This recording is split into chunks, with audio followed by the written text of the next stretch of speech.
On September 11th, 2004, I witnessed utter destruction for the first time in my life. At the age of 9, I was able to see how capable of transmitting fear Mother Nature was. I am talking about a particular storm that occurred in my home country, the Cayman Islands. Some call it a storm, others call it a hurricane, and some call it the Eye of Hell. Hurricane Ivan, with brutal wind strength of Category 5 on the Saffir-Simpson scale, is considered one of the worst hurricanes to ever come through the Caribbean, and the worst hurricane in 87 years to have hit the Cayman Islands. This was something my family would unfortunately have to experience firsthand due to reasonable ignorance.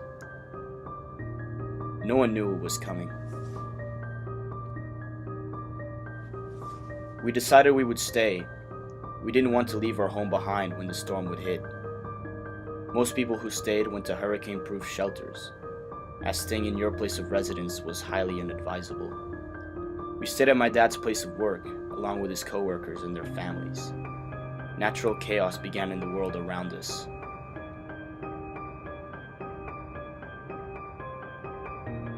I would often see my mom looking out the window, watching the ocean flood what we once knew as the place of our friendly walks on the beach. I would see her cry and hug my father as she would watch the parked car catch the hurricane wind and somersault into a fence. We'd watch barrels and palm tree leaves crash into the 5-inch glass structures that were the windows of my dad's office. And my mom would tell me, "You don't understand, Miguel. You were too young."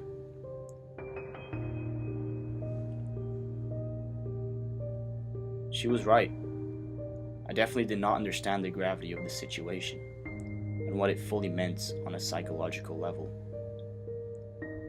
I didn't understand why people were so upset during those 3 days inside a shelter, while me and my brother would play with our toys. I was a child, and therefore, almost by definition, naive.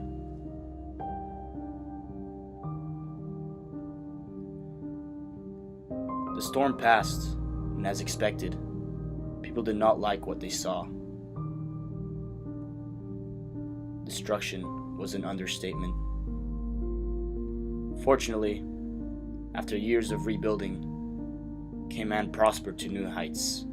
I went through middle school, then high school. I grew old enough to go to college.